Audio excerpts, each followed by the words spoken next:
Hello students, welcome in this class. आज की class में हम पढ़ेंगे एटॉमिक स्ट्रक्चर। यदि आपने मेरे हम पढ़ेंगे एटॉमिक स्पेक्ट्रम। एटॉमिक स्पेक्ट्रम पढ़ने से पहले आपने एटॉमिक स्ट्रक्चर्स की प्रीवियस वीडियोस नहीं देखी है तो प्लीज वो देख लें, क्योंकि थोड़ा सा हम उसी से रिलेट पढ़ने वाले हैं। तो यदि आपने वो वीडियोस देखी होगी तो आपको आगे का समझने में काफी इजी हो जाएगा। तो हम आज बात करेंगे एटॉमिक स्पेक्ट्रम की।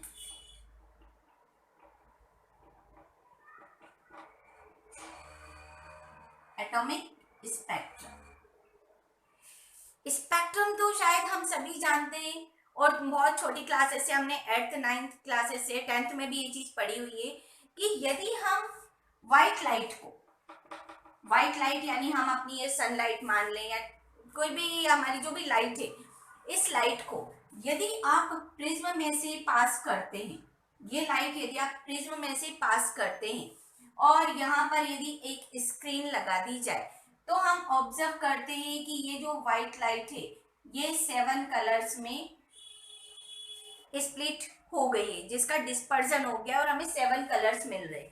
ये 7 कलर्स क्या होते हैं? ये 7 कलर्स हमारे पास विवग्योर के सीक्वेंस में होते हैं।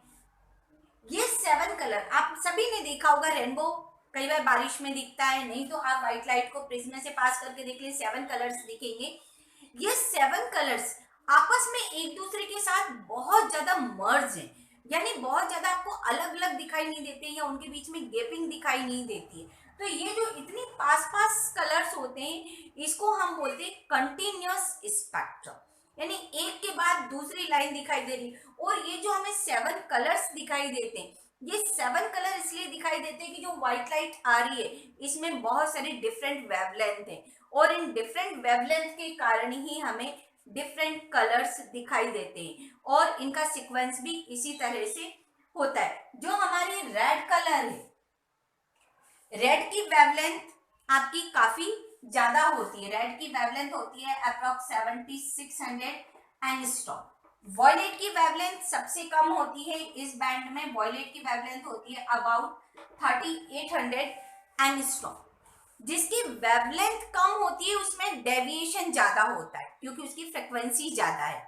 इसी तरह जिसकी वेवलेंथ ज्यादा है वहां पर फ्रिक्वेंसी कम होती है, डेविएशन कम होता है, इसलिए रेड कलर ऊपर आता है और आपकी वॉयलेट लाइट नीचे की तरफ आती है। तो ये तो हमने एक सिंपल सी बात की जो व्हाइट लाइट में होता है, यानी स्पेक्ट्रम को समझा। ये जो हमें 7 कलर का बैंड मिल रहा है दैट इज द स्पेक्ट्रम। और ये जो व्हाइट लाइट स्प्लिट हो रही है that is called the dispersion of light. और तो इस तरह से हमें ये लाइट का स्पेक्ट्रम मिलता है। लेकिन हम बात किसकी कर रहे हैं? एटॉमिक स्पेक्ट्रम की। तो एटम का स्पेक्ट्रम हमें कैसे मिलेगा? एटॉमिक स्पेक्ट्रम को हम 2 टाइप से क्लासिफाई कर सकते हैं। एक को बोला जाता है emission spectrum. First is the emission spectrum and second one is the absorption spectrum.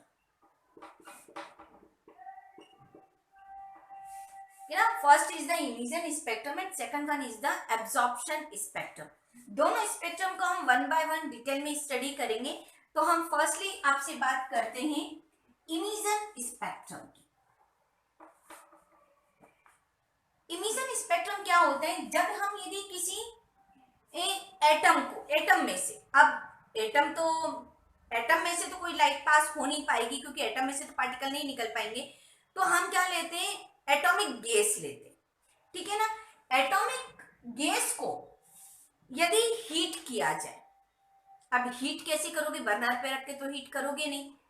तो एटॉमिक गैस को हीट करने के लिए हम क्या करते हैं? एक इलेक्ट्रिक आर्क को लेते हैं, इलेक्ट्रिक एक्सपेरिमेंट। जैसे ये मैंने एक ये ले लिया है, इसमें पॉजिटिव और नेगेटिव चार्ज है, इलेक्ट्रिक करंट लिया हुआ है, ठीक है ना।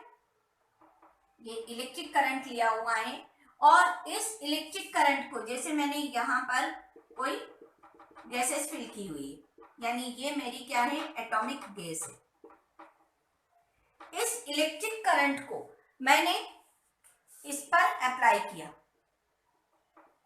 ठीक है ना, with the help of electric current मैंने इस एटॉमिक गैस को हीट किया। अब एटॉमिक गैस को हीट किया तो क्या होगा, इसमें से कुछ रेडिएशंस निकलेगी। वो निकलने वाली रेडिएशंस को यदि प्रिज्म में से पास किया जाए ना, ये यहां से रेडिएशंस निकले, इन रेडिएशंस को यदि हमने प्रिज्म में से पास किया, यह हमारे रेडिएशन से, इनको हमने प्रिज्म में से पास किया और यहाँ पर एक स्क्रीन या प्लेट लगाई, तो क्या ऑब्जर्व होता है कि यहां से जब ये निकले तो यहाँ पर हमें इस स्क्रीन के ऊपर कुछ लाइंस नजर आए।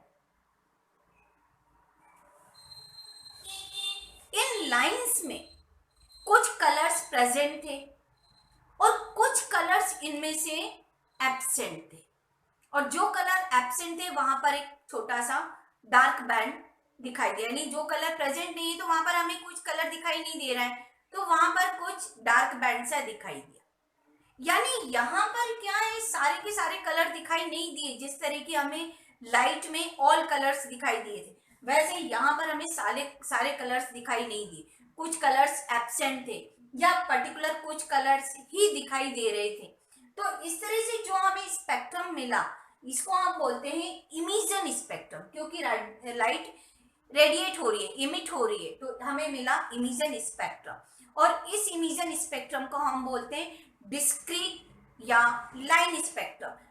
डिस्क्रीट इसलिए क्योंकि हमें सारी वेवलेंथ नहीं मिल रही है, यहाँ पर कुछ वेवलेंथ मिसिंग है, और जैसे कुछ वेवलेंथ मिसिंग है तो वहां की जगह हमें क्या दिख रहा है, ये इस तरह से दिख रहा है कि ये वेवलेंथ यहाँ पर नहीं है या ये वेवलेंथ यहाँ पर नहीं है, बाकी कलर्स हमको दिखाई दे रहे हैं, वेवलेंथ दिखाई दे रही है। तो इस तरह से मिलने वाले स्पेक्ट्रम को बोलते हैं इमिशन स्पेक्ट्रम, और इसको डिस्क्रीट या लाइन स्पेक्ट्रम भी बोलते हैं। अब एक्चुअली ऐसा हुआ क्यों होगा, तो इसको एक्सप्लेन करने के लिए हम हाइड्रोजन एटम की बात कर लेते हैं। हाइड्रोजन एटम जिसमें कि एक सिंगल इलेक्ट्रॉन होता है, ये आपका न्यूक्लियस है, और हमें मालूम है कि न्यूक्लियस के बाहर बहुत सारे सर्कुलर ऑर्बिट्स हैं, जिसको हम ऑर्बिट या शेल या एनर्जी लेवल्स बोलते हैं। अब यदि सपोज करें हम हाइड्रोजन एटम की बात कर रहे हैं और हमारा इलेक्ट्रॉन यहाँ पर रिवॉल्व हो रहा है, ठीक है। अब यदि इस इलेक्ट्रॉन को एनर्जी प्रोवाइड की जाती है तो ये इलेक्ट्रॉन कुछ एनर्जी को एब्जॉर्ब करेगा, और एनर्जी को एब्जॉर्ब करेगा तो एनर्जी एब्जॉर्ब करके कहाँ चला जाएगा, ये हायर एनर्जी लेवल पे। क्यों? क्योंकि हमें मालूम है इन सभी ऑर्बिट्स की फिक्स एनर्जी है, इसीलिए हम इनको एनर्जी लेवल बोलते हैं, और ये एनर्जी फिक्स है, कभी कम या ज्यादा नहीं होती, इसलिए इनको हम स्टेशनरी सेल्स भी बोलते हैं। तो अब एक हर लेवल के पास पर्टिकुलर और फिक्स अमाउंट ऑफ एनर्जी है, तो जो इलेक्ट्रॉन जिस ऑर्बिट में रोटेट हो रहा है उसके पास भी उतनी ही अमाउंट में एनर्जी होना चाहिए, जिससे कि वो उस ऑर्बिट में रोटेट हो सके, ठीक है ना। जैसे मुझे यहाँ से 10 किलोमीटर तक पैदल जाना है, तो मेरे पास इतनी एनर्जी होना चाहिए, मुझ में इतनी एनर्जी होना चाहिए कि मैं 10 किलोमीटर पैदल जा पाऊं, अदरवाइज तो नहीं जा सकती ना, फिर मुझे कोई व्हीकल करना पड़ेगा। बट मैं बात कर रही हूँ यदि मुझे पैदल जाना है तो मेरे पास उतनी एनर्जी होना चाहिए, या चलो यदि किसी व्हीकल से जा रहे हैं तो व्हीकल में उतना पेट्रोल होना चाहिए, उस टाइम वो पेट्रोल उसके लिए एनर्जी का काम करेगा। यदि उतना उसमें नहीं है तो वहां तक नहीं जा पाएंगे, गाड़ी बीच में रुक जाएगी। क्लियर? तो वही चीज यहाँ, यदि इस इलेक्ट्रॉन को एनर्जी दी जाए तो ये एनर्जी लेकर कहाँ जाएगा, अपर एनर्जी लेवल पर उसको उतनी एनर्जी मिलना चाहिए। जैसे हम एनर्जीज की बात करें तो एनर्जी फाइंड करने का मैंने जहाँ बोर एटॉमिक मॉडल बताया है उस लेक्चर में एक्सप्लेन किया हुआ है। एनर्जी, किसी भी पर्टिकुलर ऑर्बिट की एनर्जी फाइंड करने के लिए हमारे पास फॉर्मूला होता है En equals to -13.6 into Z²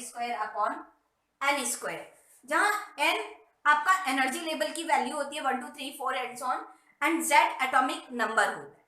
यदि हम यहाँ अभी हाइड्रोजन एटम की बात करें तो हाइड्रोजन एटम की बात करें तो Z हमारे पास कितना हो जाएगा 1, तो ये फॉर्मूला आ जाएगा यहाँ।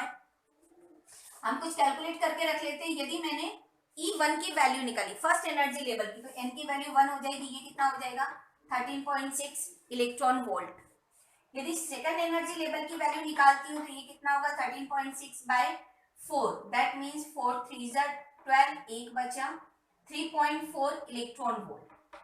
थर्ड एनर्जी लेवल की निकालेंगे तो -13.633 9 9 1 9 और कितने हुए 10 11 12 13 और ये हो जाएगा 1.5 इलेक्ट्रॉन वोल्ट लगभग।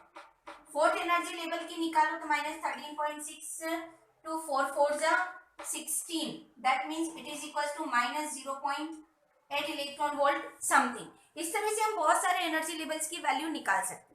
यानी जो फर्स्ट लेवल है, फर्स्ट लेवल के पास एनर्जी कितनी है -13.6, सेकंड के पास कितनी है -3.4, फिर है आपके पास -1.5, इसके पास है -0.8। दैट मीन जैसे जैसे आप आगे की तरफ बढ़ रहे हो एनर्जी बढ़ती जा रही है, क्योंकि नेगेटिव में कम हो रही है। नेगेटिव में कम होना दैट मीन्स एक्चुअली क्या होना, एनर्जी का बढ़ना। तो जैसे जैसे आप न्यूक्लियस से डिस्टेंस पर बढ़ते जा रहे हैं ऑर्बिट की एनर्जी इंक्रीज होती जा रही है।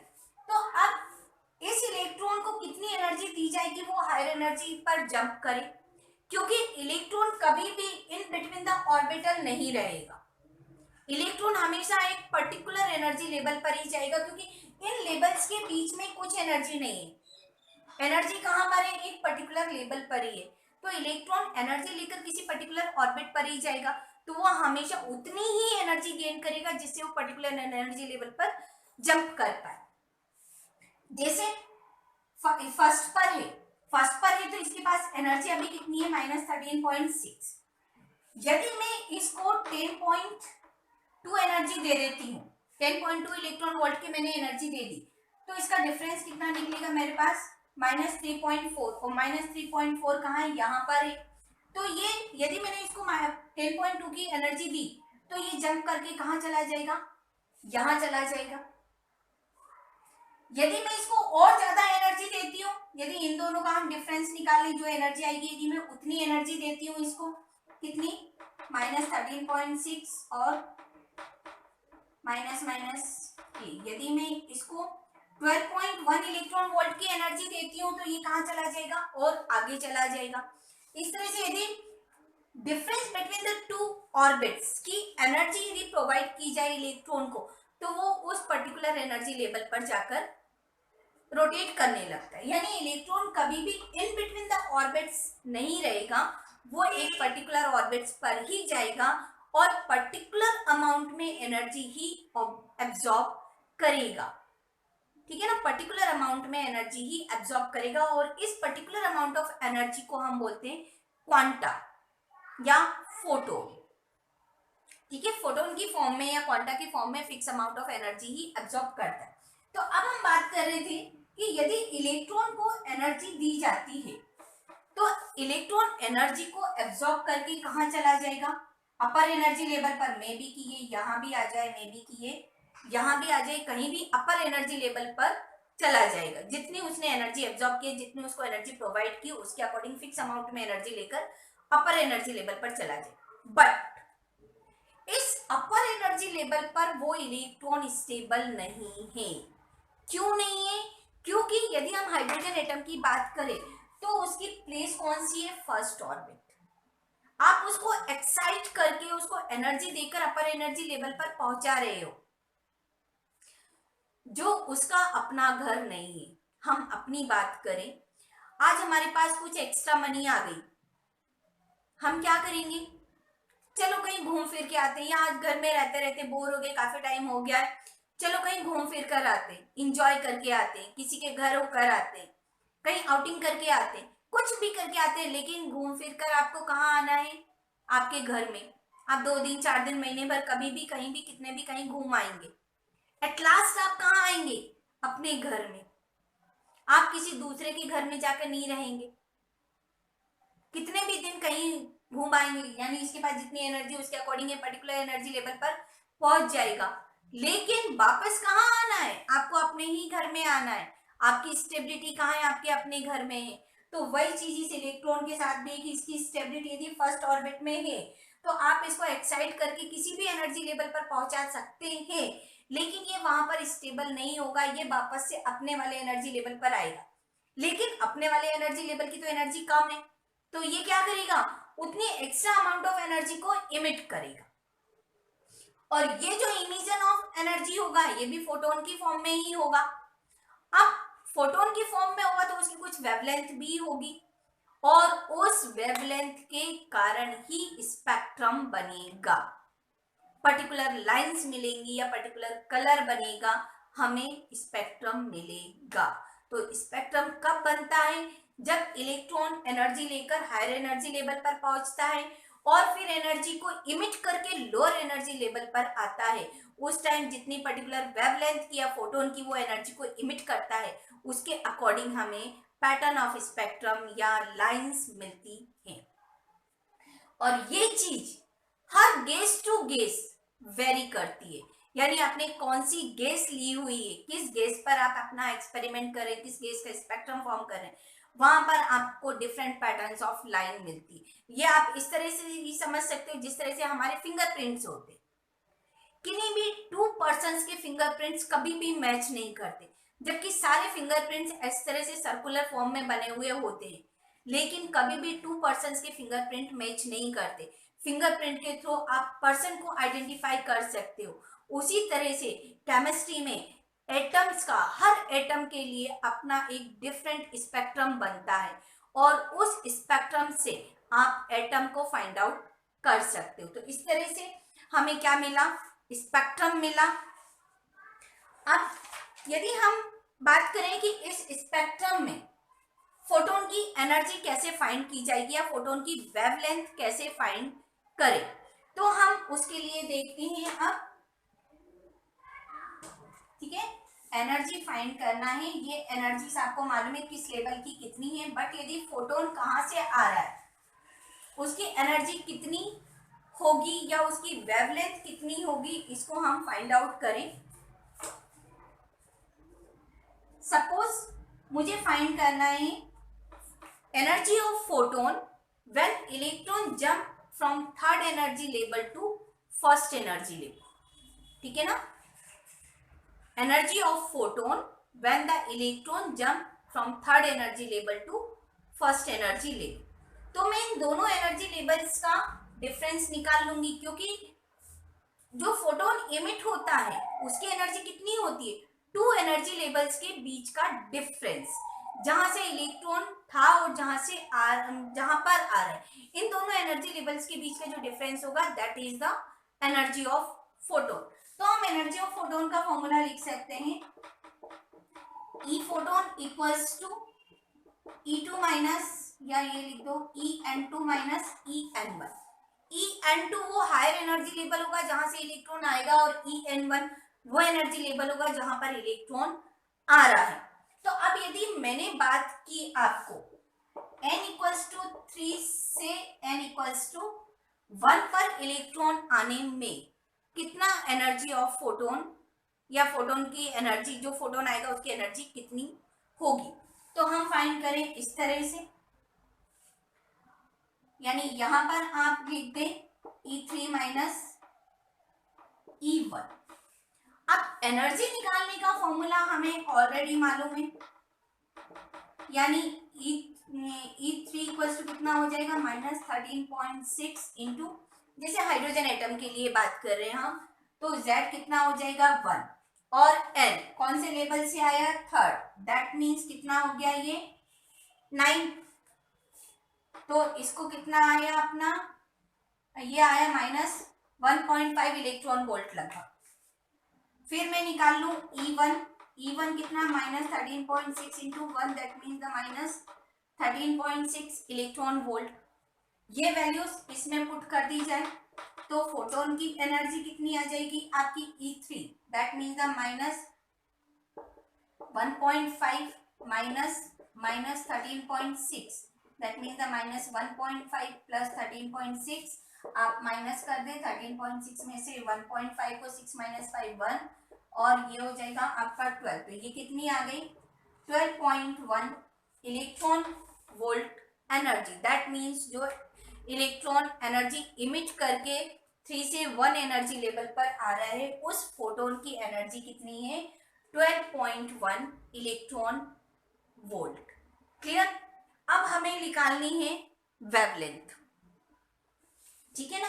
अब वेवलेंथ निकालने के लिए हम क्या कर सकते हैं, या तो हम यही आगे फॉर्मूला लगा ले। हमें मालूम है कुछ फॉर्मूले, C equals to nu lambda होता है, यानी आपके पास, और E इक्वल्स टू क्या होता है? H न्यू भी होता है आइंस्टीन के अकॉर्डिंग। तो यदि यहाँ पर हम यहाँ से निकाल लें तो न्यू इक्वल्स टू कितना आ जाएगा? C by lambda.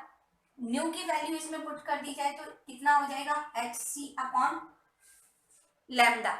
और आपको लैम्डा की वैल्यू यानी वेवलेंथ निकालनी है तो कितना हो जाएगा? HC upon E। H क्या होता है? प्लैंक कांस्टेंट है जिसकी वैल्यू फिक्स है 6.626 इंटू 10⁻⁻34 जूल। C क्या होता है?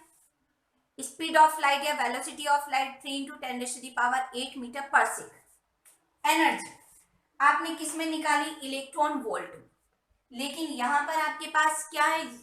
प्लैंक कांस्टेंट जूल में है, तो आप इलेक्ट्रॉन वोल्ट को जूल में कन्वर्ट कर सकते हैं 1.6 इंटू 10⁻⁻19 से मल्टीप्लाई करके। दैट मीन्स इसी केस में आपको लैम्डा निकालना है, तो हम क्या करेंगे? 6.626 into 10⁻36 into 3 into 10⁸ by 12.1 into, अब 12.1 का में इलेक्ट्रॉन वोल्ट में है तो आपको इसको जूल में कन्वर्ट करना है, तो 1.6 इंटू 10⁻⁻19 जूल। इस तरह से आप इसको सॉल्व करेंगे तो आपके पास लैम्डा की वैल्यू आ जाएगी। अब ये चीज कैलकुलेट करना थोड़ा सा टिपिकल है, तो हम एक अनदर वे देखते हैं जिससे आप लैम्डा की वैल्यू इजी वे में कैसे कैलकुलेट कर सकते हैं। एक तो ये मेथड है, यदि आप इसको सॉल्व कर लेते हैं जल्दी तो बहुत अच्छी बात है, नहीं तो एक शॉर्टकट मेथड और हम देखते हैं जिससे आप लैम्डा की वैल्यू फाइंड आउट कर पाएंगे। ठीक, तो यहां से हम बात करते हैं, इस चीज को यहां रहने देते हैं। E2 माइनस E1, यहाँ यदि मैं वैल्यू रख देती, ई फोटोन को मैं ओनली ई लिख देती हूँ, और ये कितना हो गया? -13.6 Z square upon N square minus minus ये कौन सा? n2 square minus 13.6 into Z square upon n1 square.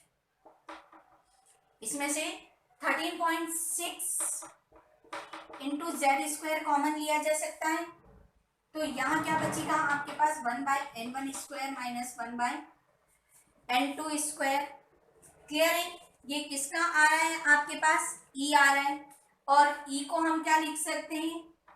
HC upon lambda भी लिख सकते हैं, तो HC upon lambda into 13.6 Z square 1/n1 square minus 1/n2 square. Clear है?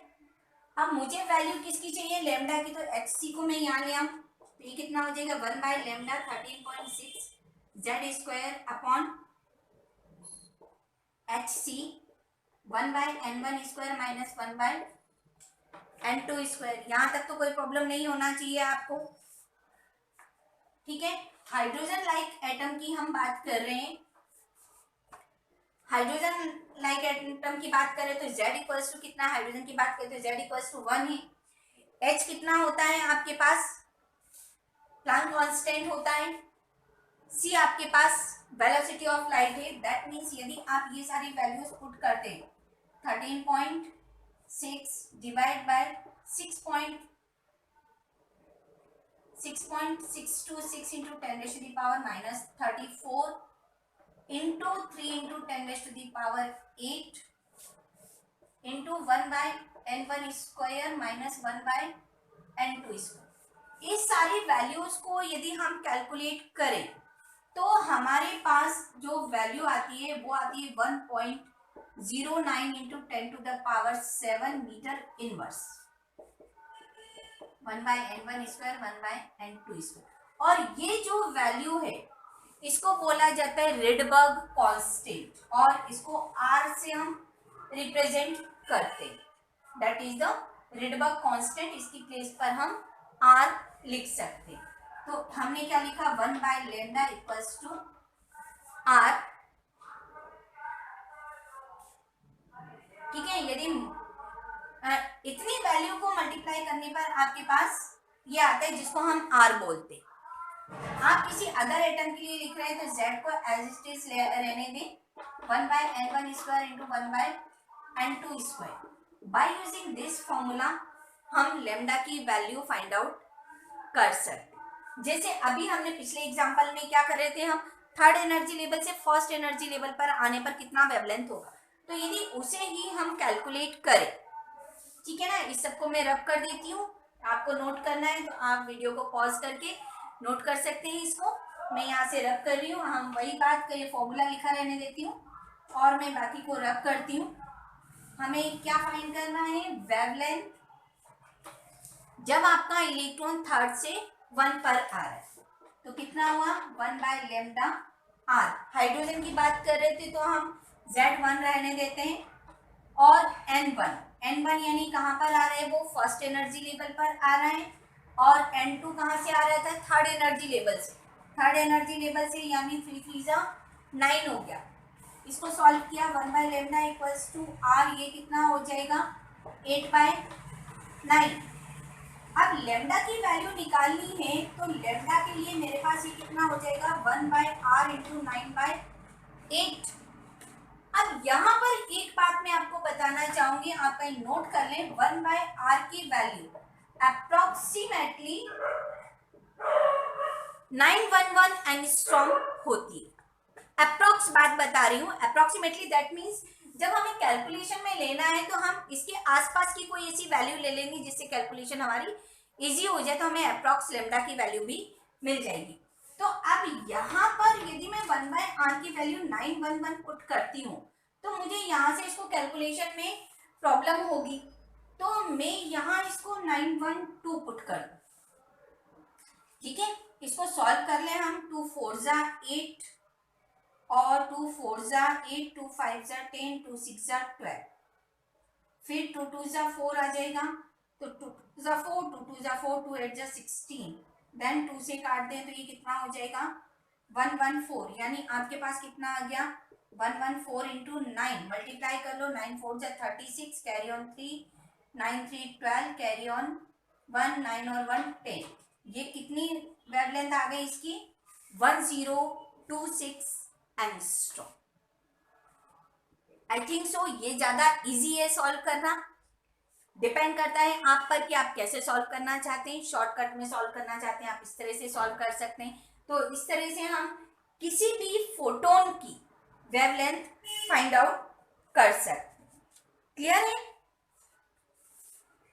अब हम कुछ लाइंस की बात करते हैं, सीरीज ऑफ लाइंस की, जो हमें हाइड्रोजन स्पेक्ट्रम में मिलती है। डिफरेंट साइंटिस्टों ने डिफरेंट एनर्जी लेवल पर आने वाली लाइंस को ऑब्जर्व किया और उनकी फोटोन और वेवलेंथ को फाइंड आउट किया। जैसे हम एक ड्रॉ बना लें, ये आपका क्या बता रहा है, ये वेवलेंथ को बता रहा है। ठीक है, नहीं ये हमारा जैसे जैसे ऊपर की तरफ जाएंगे ये हमारा एनर्जी लेवल को बताएगा और जो इधर की तरफ बढ़ेंगे तो ये हमारी वेवलेंथ यानी लेमडा को इंडिकेट करेगा। तो अब देखिए हमारे पास काफी सारे एनर्जी लेवल्स हम बना लेते हैं। इसको हम बोल देते, ये हमारा हो गया n = 1, ये हो गया हमारा n = 2, फिर आ जाएगा आपका n = 3, फिर होगा n = 4। आप देख रहे हैं जैसे जैसे हम ऊपर की तरफ बढ़ रहे हैं हमारे लाइंस के बीच की डिस्टेंस कम होती जा रही है। ठीक है ना, ये डिस्टेंस कम इसलिए होती जा रही है कि अभी आपने एनर्जी की वैल्यू देखी थी, फर्स्ट एनर्जी लेवल पे कितना था -13.6, सेकंड एनर्जी लेवल पर कितना आया, इसको कितने से 4 से डिवाइड किया तो 4 3 जा 12 अप्रोक्सीमेटली आपके पास आया था 3.4। फिर आपने थर्ड एनर्जी लेवल पर किया यानी कि -1.5 आया। फिर फोर्थ एनर्जी लेवल पर कितना आया -0.8। ये जो एनर्जीज का डिफरेंस है ये जैसे जैसे आप आगे बढ़ रहे हो कम होता जा रहा है।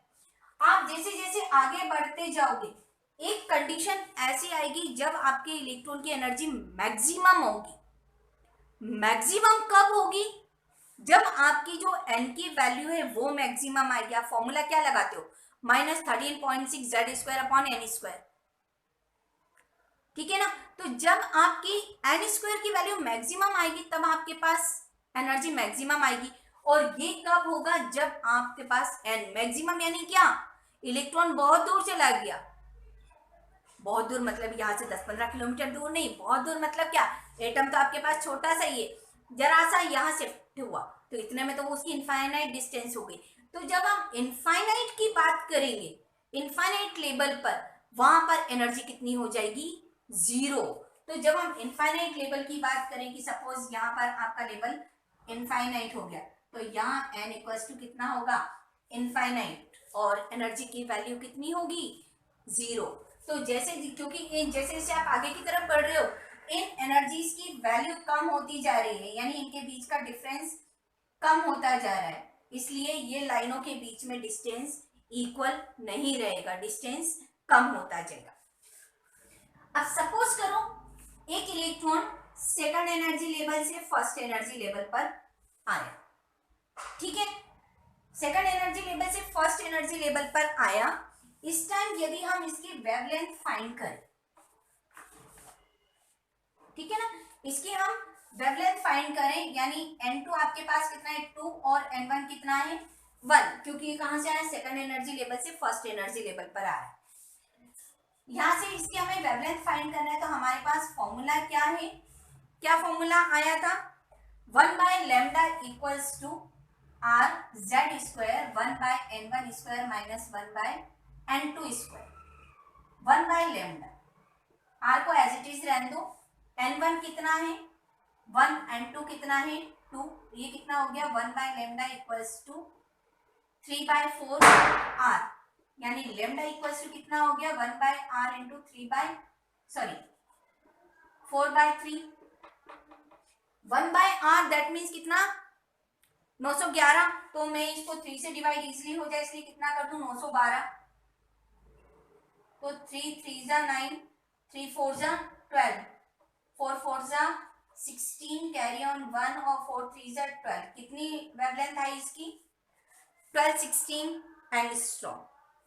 ठीक है ना, इसकी वेवलेंथ कितनी आई मेरे पास 12 16 एंगस्ट्रॉम। यदि इलेक्ट्रॉन आपका थर्ड एनर्जी लेवल से आता है या फोर्थ एनर्जी लेवल से आता है या फिफ्थ एनर्जी लेवल से आता है, यदि आप किसी अदर की एनर्जी फाइंड करो, चलो सपोज इसकी बात करते हैं, ये कहां से है फिफ्थ एनर्जी लेवल से। यदि फिफ्थ एनर्जी लेवल से आता है तो ये कितना हो जाएगा n2²। फिफ्थ एनर्जी लेवल से ये हो जाएगा आपका 25 और ये हो जाएगा आपका 24/25।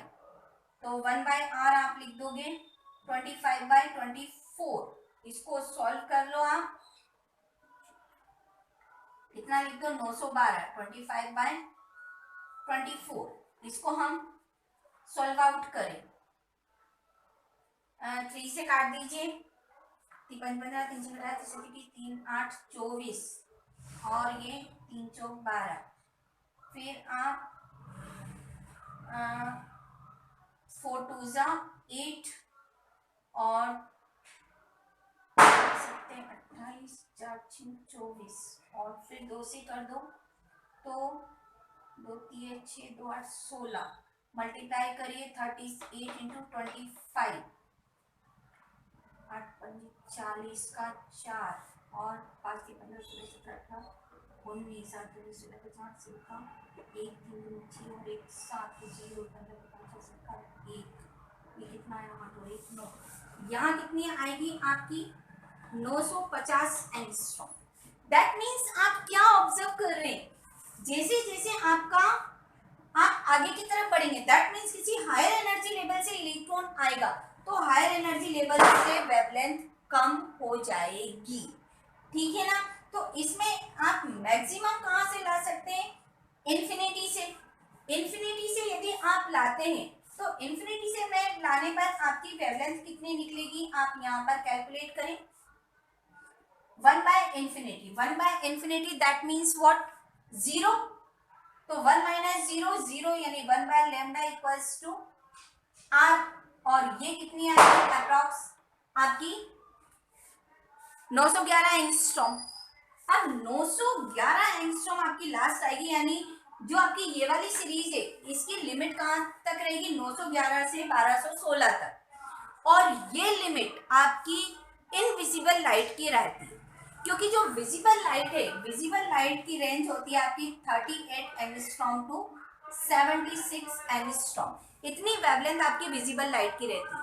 ये इसके पहले की आ रही है, दैट मीन्स ये इनविजिबल लाइट है, यहाँ पर आपको कुछ भी दिखाई नहीं देगा। इन लाइट्स को, यानी जब आपका इलेक्ट्रॉन किसी अपर एनर्जी लेवल से फर्स्ट एनर्जी लेवल पर आता है तो इस सीरीज को बोला जाता है लाइमन सीरीज, ठीक है ना। और ये लाइमन सीरीज हमें कहाँ पर दिखाई देती है, अल्ट्रावायलेट रीजन में होती है, क्योंकि ये विजिबल रीजन की तो है नहीं, ये अल्ट्रावायलेट रीजन की होती है। अब इसी तरह से मे बी कि इलेक्ट्रॉन आपका सेकंड एनर्जी लेवल पर आए, किसी भी हायर एनर्जी लेवल से यदि सेकंड एनर्जी लेवल पर आता है तो आप इसकी एनर्जी, इसकी वेवलेंथ फाइंड करें कितनी आएगी। यदि हम इसकी वेवलेंथ फाइंड करें, यानी आपका कहां से आ रहा है, सपोज पहले की फाइंड करूं, 3 से 2 पर आ रहा है, 3 से 2 पर आ रहा है, 2 पर यानी 4 और 3 से यानी कितना हो गया ये 9, 1/λ इक्वल्स टू r। 9 और 4 का एलसीएम कितना आ जाएगा आपके पास 36, ये 9 माइनस 4, तो 1/λ इक्वल्स टू r 5/36, यानी लैम्डा इक्वल्स टू हो जाएगा 1/r 36/5। तो इस 1/r को मैं यहाँ कितना अप्रॉक्स 910 मान लूँ, ठीक है ना। 910 मान के इसको मैंने सॉल्व किया तो 5 1 5 बचा 4, 5 8 40, 5 2 10, कितना 182 इंटू 36, 182 इंटू 36, 6 2 12, कैरी ऑन 1 48 और 1 49, कैरी ऑन 5 6 और 5 11, फिर 3 दूनी 6 8 38 24 की 4 हासिल का 2 3 9 2 5, ये 2 9 10 15 के 5, कैरी ऑन 1 5 और 1 6, और कहाँ गलती हुई भाई,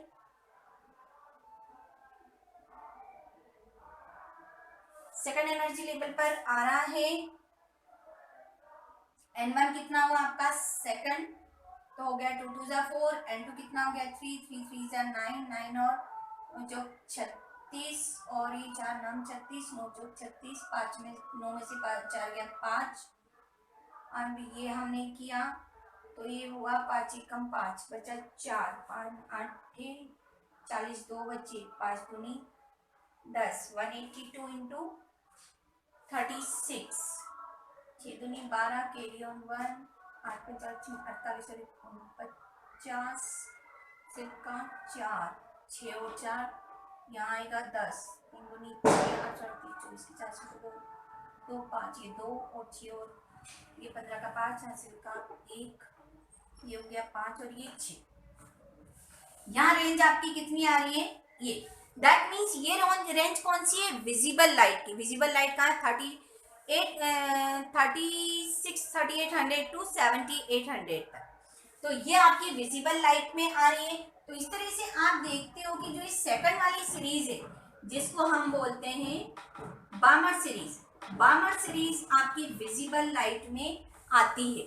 इसी तरह से आगे और बढ़े, यदि आप थर्ड एनर्जी लेवल की बात करते हो कि इलेक्ट्रॉन किसी अपर एनर्जी लेवल से थर्ड एनर्जी लेवल पर आता है, तो इस थर्ड सीरीज को बोलते हैं लाइमन बामर, इस सीरीज को बोला जाता है पाश्चन। उसके बाद आती है आपकी ब्रैकेट और फिर होती है फंड सीरीज। ये हमारी जो लाइमन सीरीज है अल्ट्रावायलेट में आती है, बामर सीरीज आपने देखा विजिबल लाइट में आ रही है। इसी तरह से आप आगे की सीरीज भी निकालेंगे तो ये आगे की सीरीज आपकी इंफ्रारेड रीजन की सीरीज आती है। तो हम कह सकते हैं कि सिर्फ बामर सीरीज है जो आपको दिखाई देती है, यानी ये विजिबल लाइट के, बाकी सारी आपकी इनविजिबल लाइट्स की सीरीज होती है। तो इस तरह से हमने आज काफी सारी बात की स्पेक्ट्रम से रिलेटेड। ये आपका सारा कौन सा था, इमिशन स्पेक्ट्रम। अब एक बात और आती है कि यदि किसी हायर एनर्जी लेवल से एक पर्टिकुलर एनर्जी लेवल पर फोटोन आता, इलेक्ट्रॉन आता है, तो total number of spectral lines कितनी बनेगी, है ना। एक पर्टिकुलर एनर्जी लेवल, जैसे सपोज मैंने कहा fifth energy level, fifth energy level से फर्स्ट एनर्जी लेवल तक आने में टोटल स्पेक्ट्रल लाइंस कितनी बनेंगी। तो उन टोटल स्पेक्ट्रल लाइंस को फाइंड करने के लिए हमारे पास एक फॉर्मूला भी है और मैं आपको करके बताती हूँ कि कैसे हो रहा है। सपोज ये मैंने बनाया और ये मैंने कुछ लाइंस बना ली, ये मेरे पास n equals to 1, n equals to 2, n equals to 3, 4, 5 etcetera. अब मेरा इलेक्ट्रॉन कहाँ आ रहा है, फर्स्ट एनर्जी लेवल पर। कहाँ से, सपोज मैंने कहा n2 इक्वल्स टू 3 से 1 पर। अब 3 से 1 पे आने के लिए ये डायरेक्टली 3, यदि electron third energy level to 1 energy level आ रहा है तो यहाँ पर क्या हुआ, ये 3 से डायरेक्टली 1 पे आ सकता है, या 3 से 2 पर आए, 2 से 1 पर आ जाए। तो यहाँ पर टोटल नंबर ऑफ लाइंस कितनी बनी, 1 2 3। यही चीज आप फॉर्मूले से देख सकते हो, n2 3 रखा है, n1 1 रखा है, इसको सॉल्व किया, नंबर ऑफ लाइंस कितनी आ रही है, 3। ये तो आपका छोटा सा था, आप यहाँ काउंट कर सकते हो। लेकिन यदि मेरा फोर्थ एनर्जी लेवल से फर्स्ट एनर्जी लेवल पर आ रहा है तो क्या होगा, मेरी इतनी पॉसिबिलिटीज बन सकती हैं। अब यहाँ पर देखें तो हमारे पास ये फोर्थ से सेकंड पे आ चुका है और ये वाली लाइन आपकी डबल जा रही है सेकंड से 1। यहाँ पर आपकी वेवलेंथ सेम आएगी तो इस वाली को हम अगेन काउंट नहीं करेंगे। सिमिलरली यहाँ फोर्थ से 3 वाली ये डबल आ रही है, इसको हम नहीं लेंगे। अब इस फॉर्मूले के अकॉर्डिंग यदि हम कैलकुलेट करें तो हमारे पास कितनी नंबर ऑफ लाइंस आना चाहिए, 4 - 1, 4 - 1 + 1 by 2, that means 4 - 1 3 into 4 by 2, 3 2 4 3 12 by 2, that means the 6 number of lines मिलनी चाहिए। 6 number of lines कौन सी है, 1 2 3 4 5 6, ठीक है ना। 6 नंबर ऑफ लाइंस हैं, जो रिपीट होगी उसको काउंट हम नहीं करेंगे। तो आप इस तरह से काउंट करके भी निकाल सकते हैं और बाय यूजिंग फॉर्मूला भी आप नंबर ऑफ लाइंस फाइंड कर सकते हैं। तो ये बात हुई हमारी इमिशन स्पेक्ट्रम की। आइए अब थोड़ा सा हम डिस्कशन कर लेते हैं एब्जॉर्प्शन स्पेक्ट्रम में। एब्जॉर्प्शन स्पेक्ट्रम क्या होता है कि अभी जब हम इमिशन स्पेक्ट्रम करते हैं तो हम एटॉमिक गैस को हीट करते हैं, किसमें, इलेक्ट्रिक आर्क में। लेकिन जब हम एब्जॉर्प्शन स्पेक्ट्रम की बात करते हैं तो हम उसे हीट नहीं करते, सिर्फ उस पर व्हाइट लाइट पास करते। जैसे आपके पास कोई एटम है, ये गैसियस एटम से, और इस पर हमने व्हाइट लाइट पास की, क्या, व्हाइट लाइट पास की, इसमें से आपका रेडिएशन निकलेगा। उस रेडिएशन को हमने प्रिज्म पर लिया और इस प्रिज्म से आने वाले लाइट को हमने एक स्क्रीन पर ऑब्जर्व किया।